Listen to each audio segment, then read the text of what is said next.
welcome to another episode of Velocity Chaos!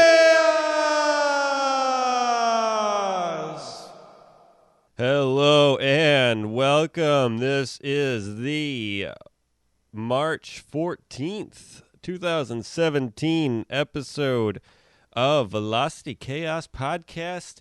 Pi Day is what we have today. We have the day of Pi 3.14, apple pie, as Bo Burnham would say. Why was I born white? No one quite knows why. So, today is looking over at the other empty chair, and there is no Nick there. Nick is gone. I kicked him out of the podcast. I said I can do it by myself. I don't need you. This is my baby, and you're ruining it. And get out. I don't want you here with your beard and your left-handed devilness. I can't handle you anymore. So I sent him off away. I said go, and he drove away. And I think he's out of the country right now, just trying to recuperate. Now Nick is going on vacation, or has gone on vacation. We were going to try to work something out, maybe doing some sort of, electronic transmission of him and I talking with each other.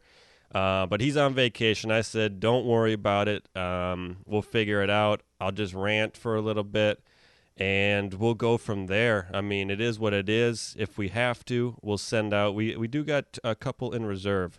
So I've always got those in the back pocket. If you guys want those ones, or if we're, for whatever reason we're unable to hit a Tuesday and unable to recoup, we got some back pocket ones that we can send out. But yeah, Nick's on vacay. I'm here on the lowsome, but it's okay. That's what I do.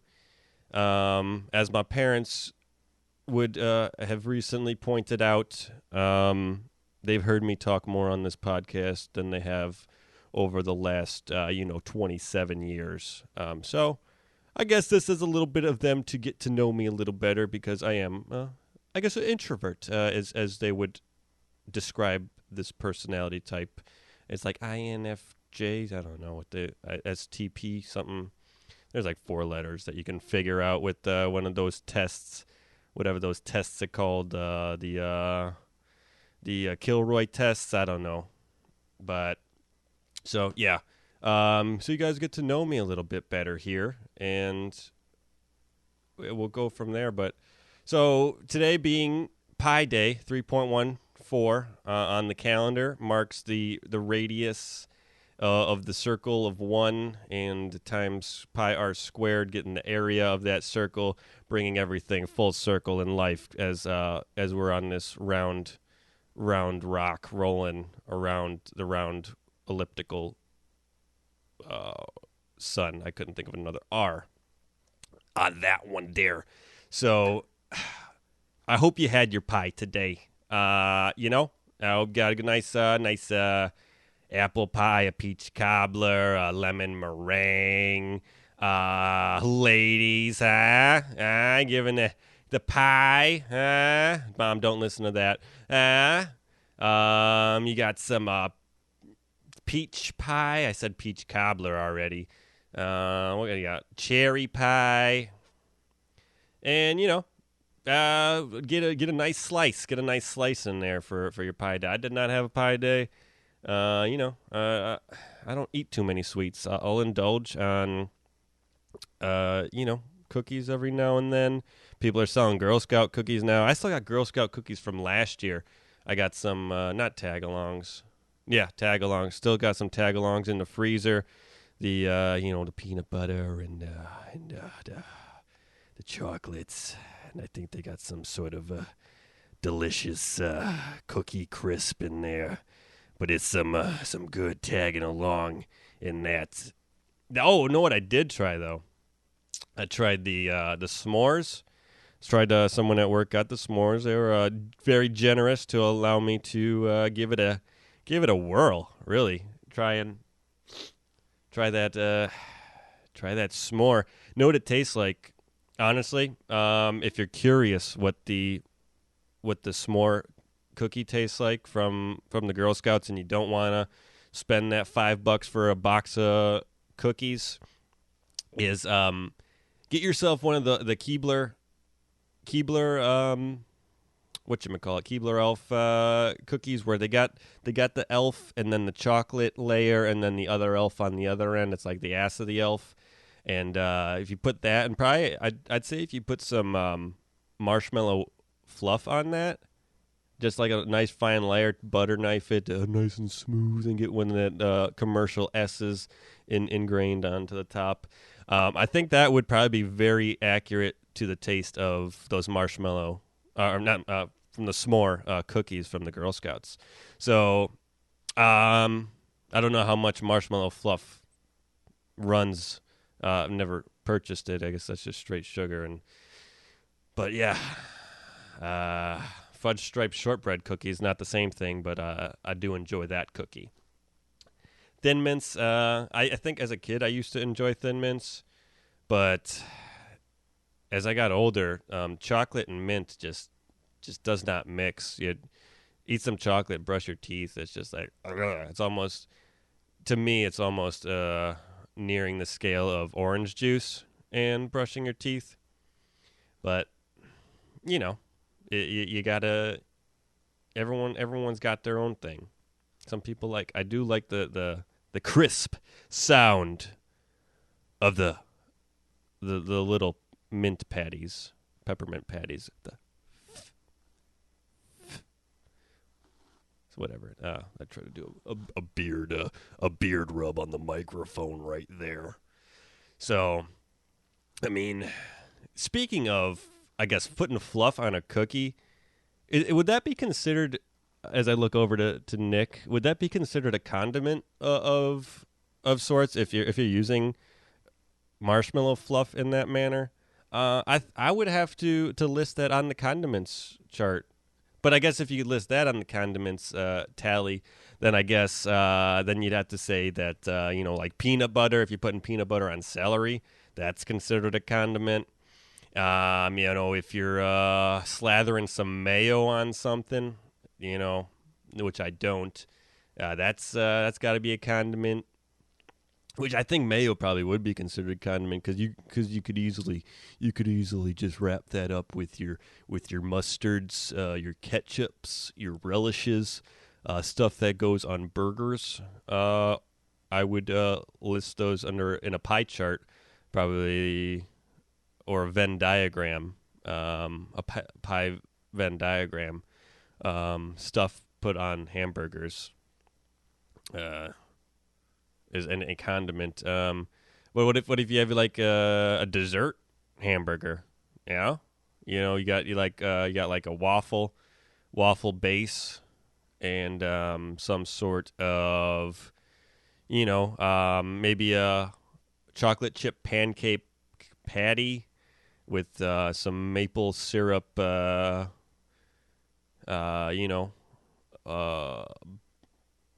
Dressing on there. And then you put some marshmallow fluff.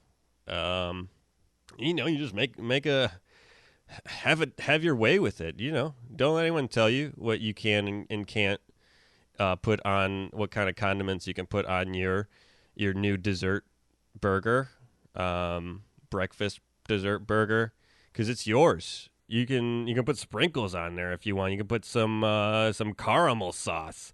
Is it caramel or caramel, Dad? Thank you. I know you were going to ask that. There's some caramel sauce on there. Some chocolate dressing, Just have your way. Go to town. Get diabetes. Don't get diabetes. Come on. You got to regulate. Eat some fruits and veggies out there, Be healthy a little bit. I'm not saying not everyone's healthiest, but you just gotta limit your sugars. I'm not the most healthiest person, but I do try to. I think I've been passed down good eating habits for the most part. Thanks, Mom and Dad, among many other things. But always getting some greens or a salad or some sort of vegetables. just vegetables. What are those? Chad and Thor or whatever, the two little chipmunks. Excuse me, from Looney Tunes. I'm sorry, that was pretty freaking gross. I'm sorry for that in your ear.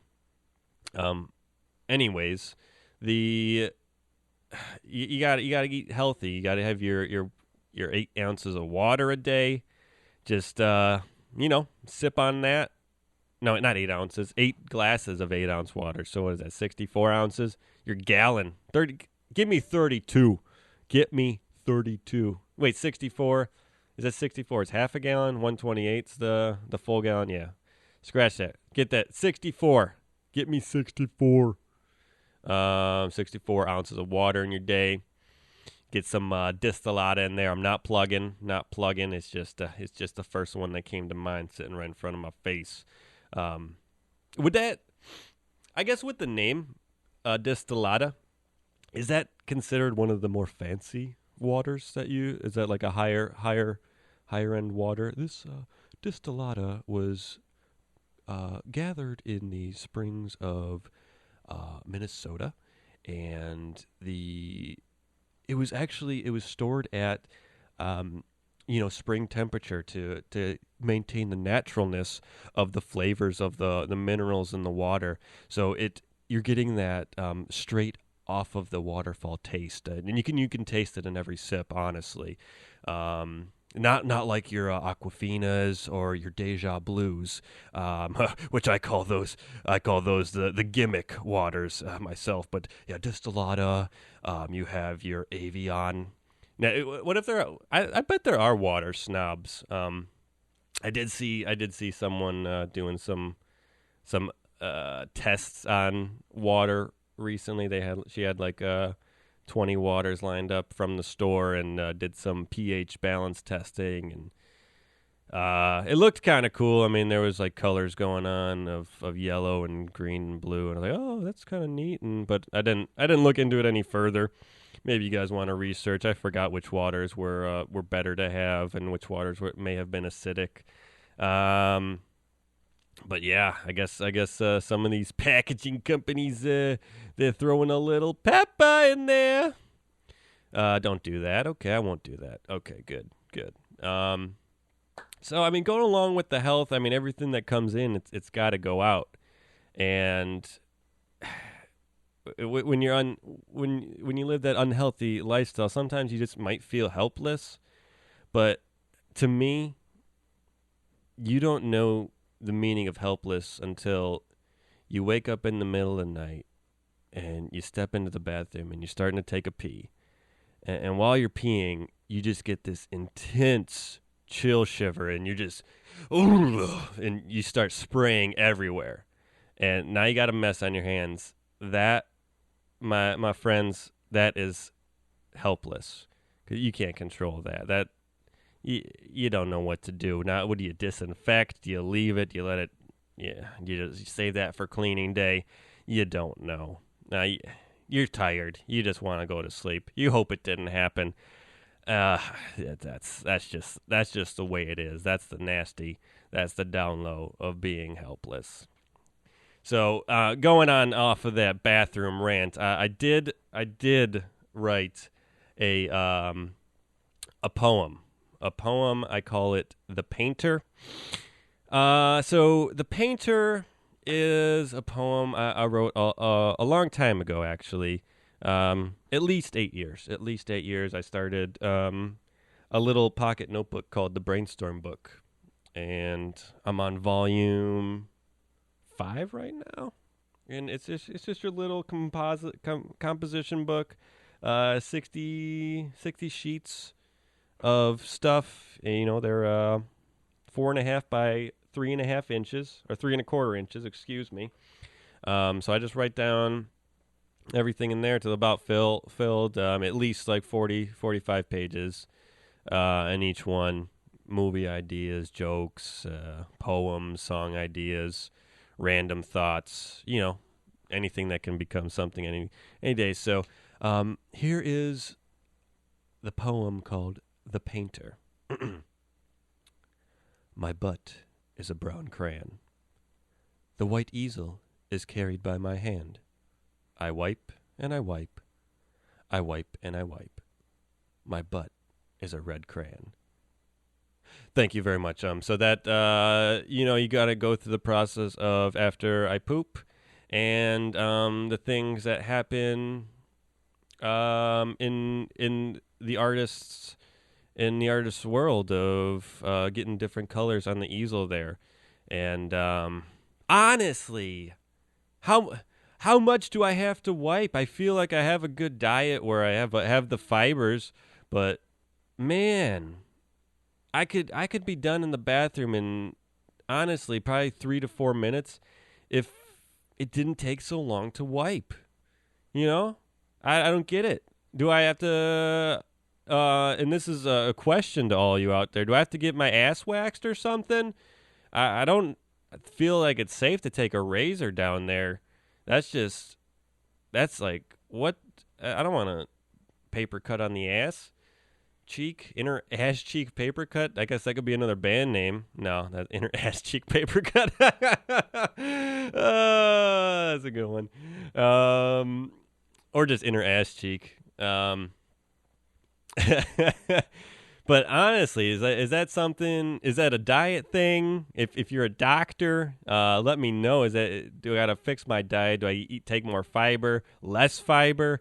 My poop's pretty solid, I'd say. And I'm sorry if you're eating right now. I should have gave a warning that I was taking it to the bathroom, to the lavatory here on the Velocity Chaos podcast. But honestly, I did not know I was coming here. I'm just talking for everything here. Do I go to the? They probably don't wax at salons. I don't, or at least ass wax. Where do I get my ass wax? Is that considered how do you call it, gay? Not that there's anything wrong with that, but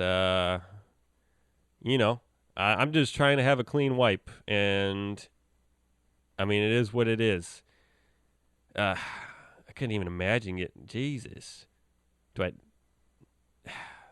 I'm going to move on from that. I will move on from that because that's just a sore subject, something that you might not want to talk about. But yeah, please let me know because that just, got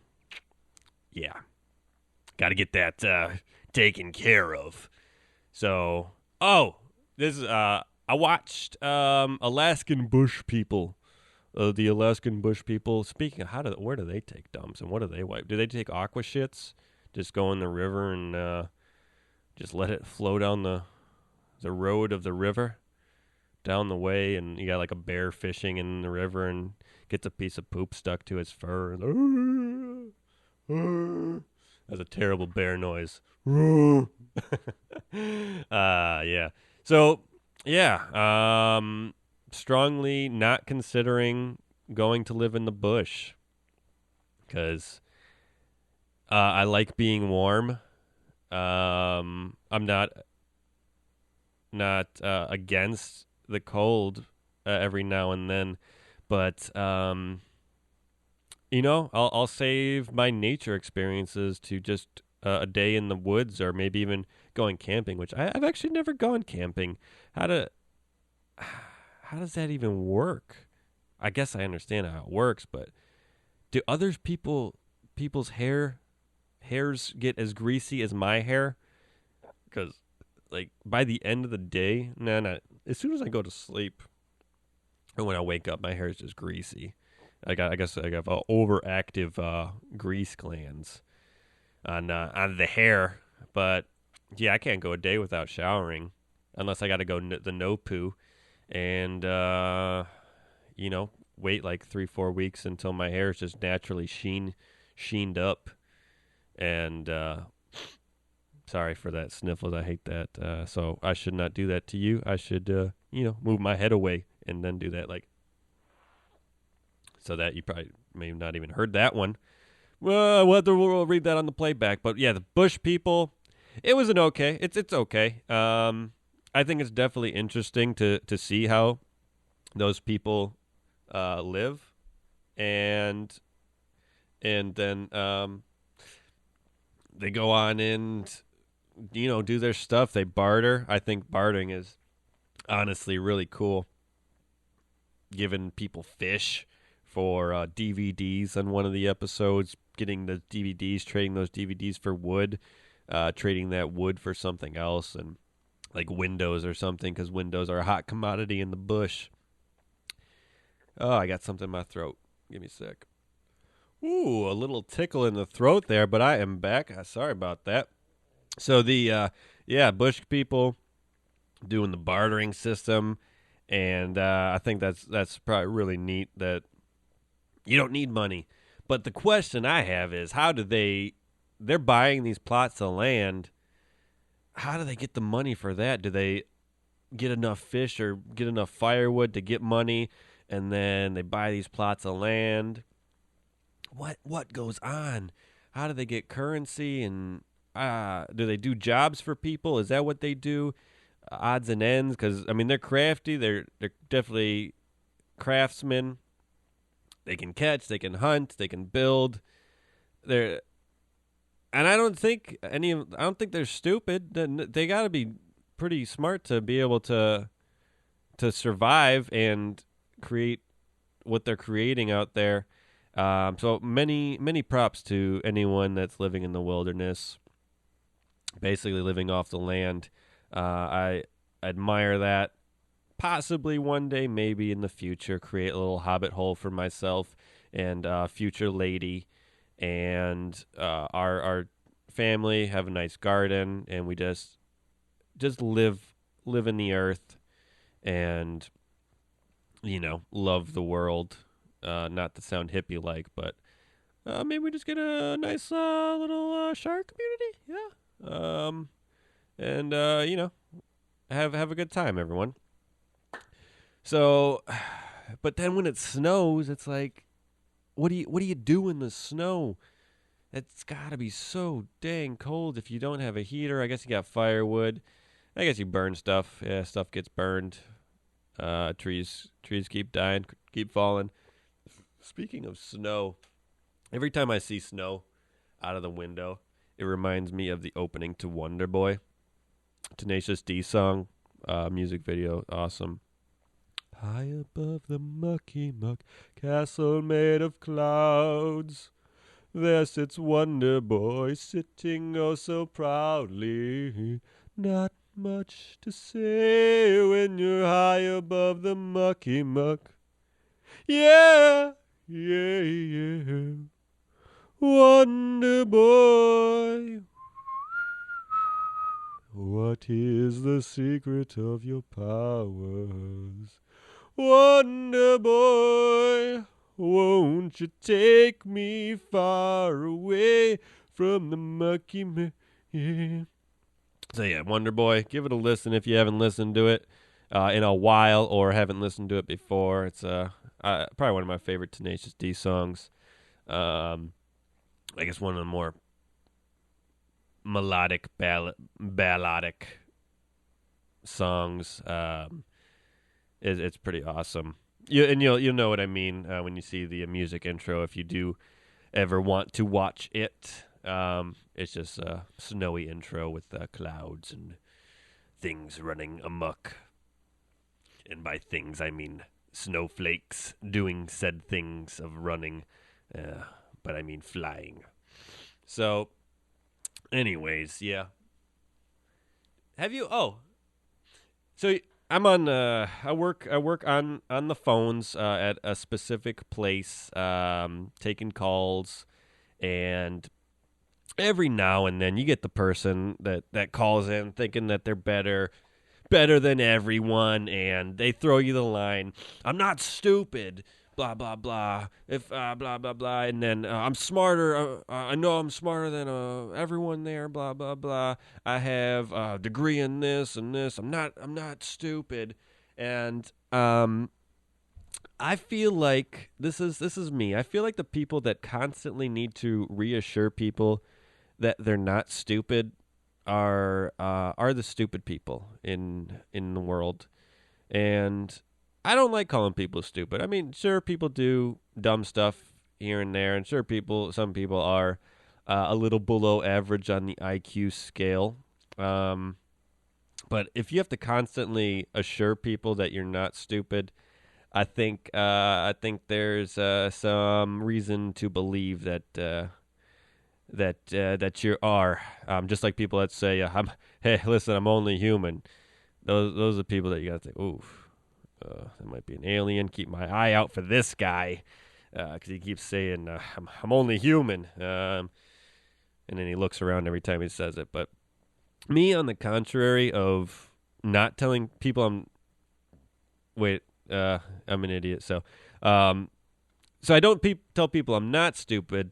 I tell people I am stupid, and that's not to say, and I'm not looking for the opposite effect there. I'm not saying, oh, if he says he's an idiot, then he must be smart. No, I tell people I'm an idiot because I think I'm an idiot. I think there's some real doofusness going on. I've been using the word doofus a lot lately, and goofy, big doofus, goofy smile.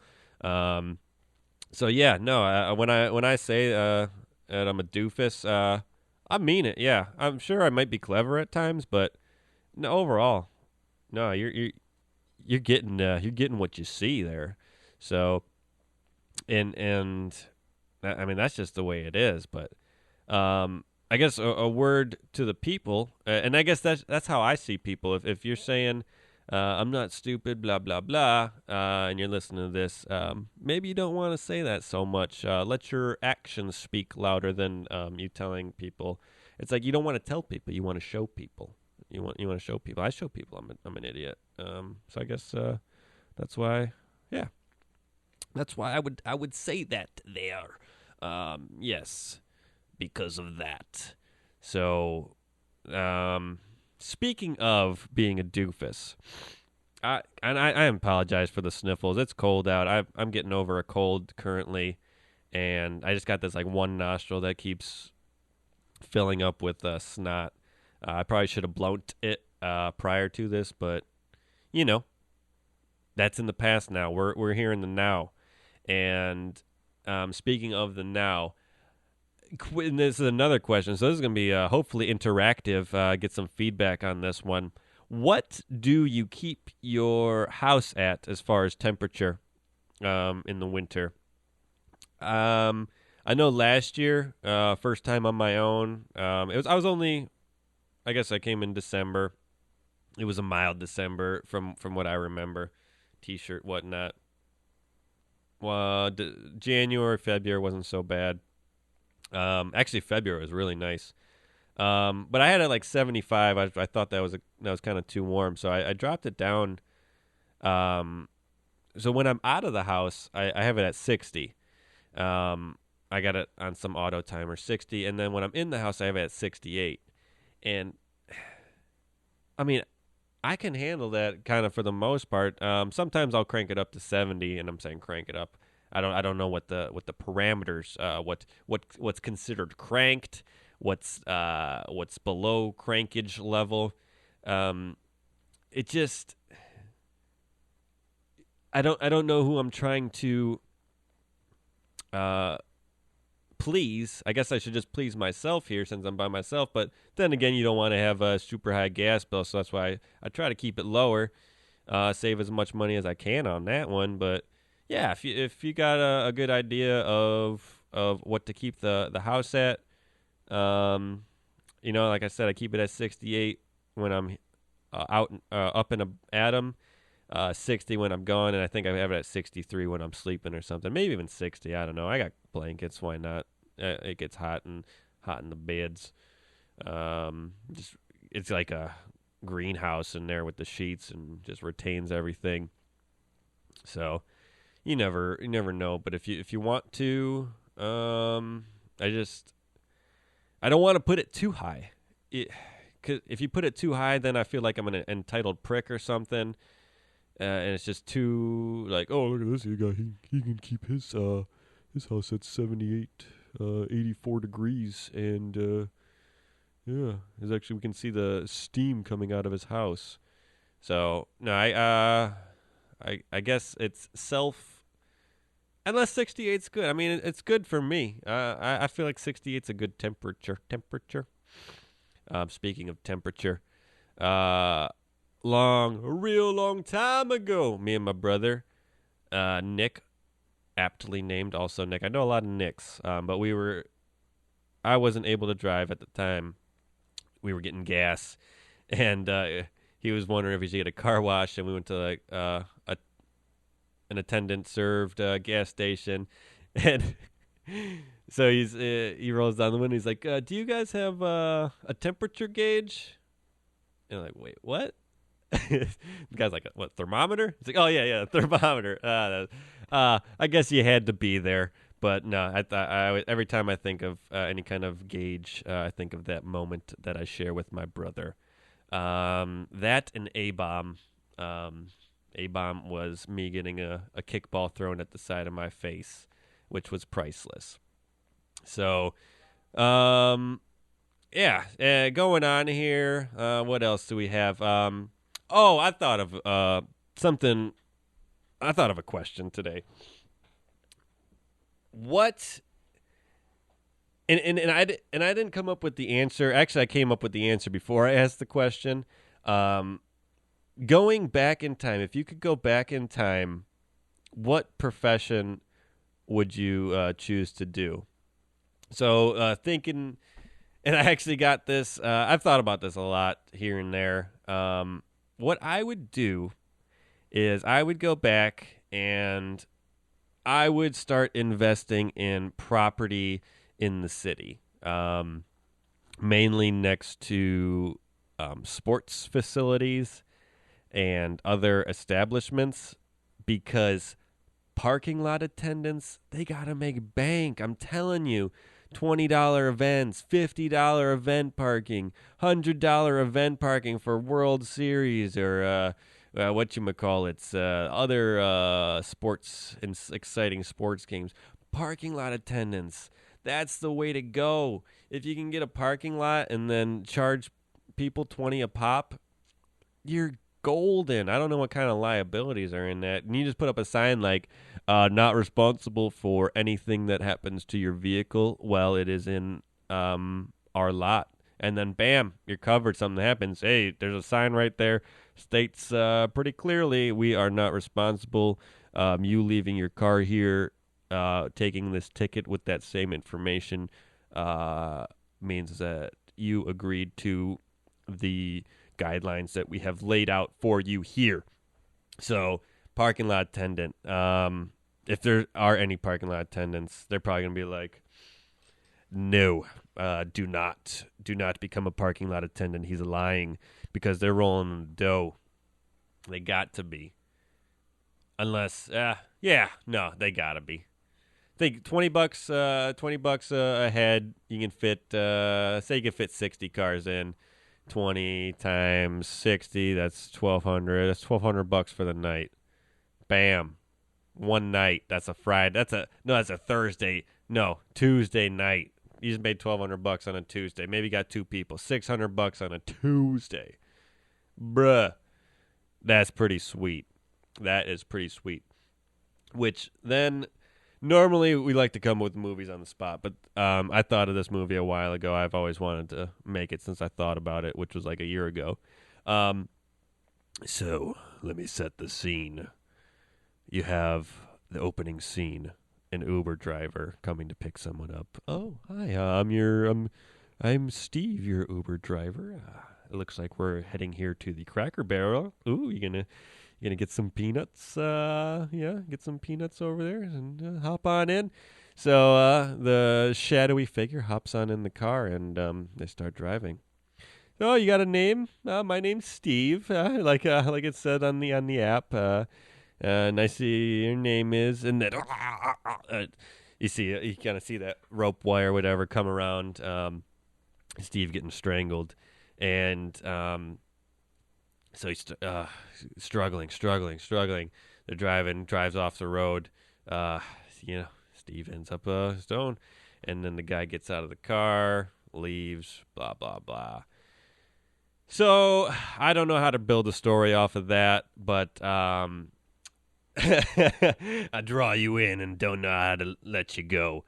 So you go on with the story. Nick really helps build the structure of the story. I just add the accoutrement and the flares, and the pizzazz. I'm more of a pizzazz guy. The stuff that's gonna keep people wanting more. I don't have the body. So so they go and then you show up next scene. Yeah, in the paper, Uber driver Steve killed, five star driver found dead in a ditch. He's got like his Uber reviews or something, and everyone's like, "Oh my God, Steve was the best," and blah blah blah. So and then you get to someone, parking lot attendant reading the newspaper. Yeah, we don't need that. God, Steve stealing our parking spots. So in the end, I'm just gonna cut to the chase. I can't build the story. In the end, is where the whole story is. It's the parking lot attendants. I'm just gonna ruin it for you guys. The parking lot attendants are killing Uber drivers because Uber drivers are turning away people from parking in their parking lots, and they're losing money. Because taxis kind of did their thing, and I mean, they have their companies, but Uber, and it's just a massive influx that's stopping people from parking in these lots. So I thought that would have been a cool idea. Maybe someone can make that movie. Oh, someone, maybe me. Maybe I can make that movie. Is what I should say there. And perhaps I will do that. Like in life, when we go on, we're thinking, what can we do? And we're trying to do everything in the world, but we're afraid to take that step in order to do something. And your whole life, you're just worried that you're going to disappoint your parents, and that they're not going to be there to see you succeed. And when in the end is you haven't tried anything at all, and your parents are still there, and they get to watch you fail. So it's like some sort of one-legged flamingo that is the color mango. So there you have yourself a flamingo, eating probably orange-colored shrimp, I would imagine, or mango-flavored shrimp, giving it that color. But in life, we like to try our pies and eat it too, blowing out the candles that we have for our birthdays, and just do these little ceremonial things of life that we put on ourselves just to create this sense of being part of a culture and being in with one another, that we have to do these things to make each other happy.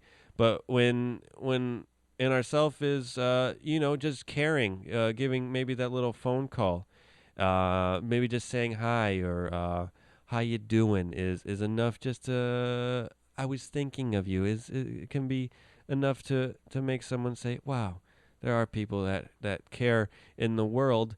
Because sometimes Dunstan does check in, and you have a wild time, and it's just that time that you can't replace with anything. It's like how they call it the first sock theory, that I created. Is it the first time you do something, it's spontaneous. It's not going to be the same when you try to put that same sock on. When you make up a game as a kid, and you're having a blast, and you say, we got to play this next time, and then you try to play it next time, and it's just not as fun.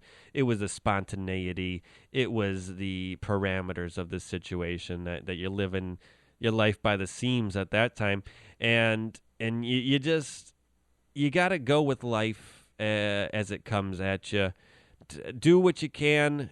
You know what you can do, and be well to one another, be excellent, and love the world, and push yourself to do more, push yourself to be better. And I love you all. thank you very much if you've joined me this far. But I hope you have a good week ahead of you. Things to come in the future. And take care on this Pie Day. If you haven't had a pie, get yourself some pie. And I'm going to say goodbye.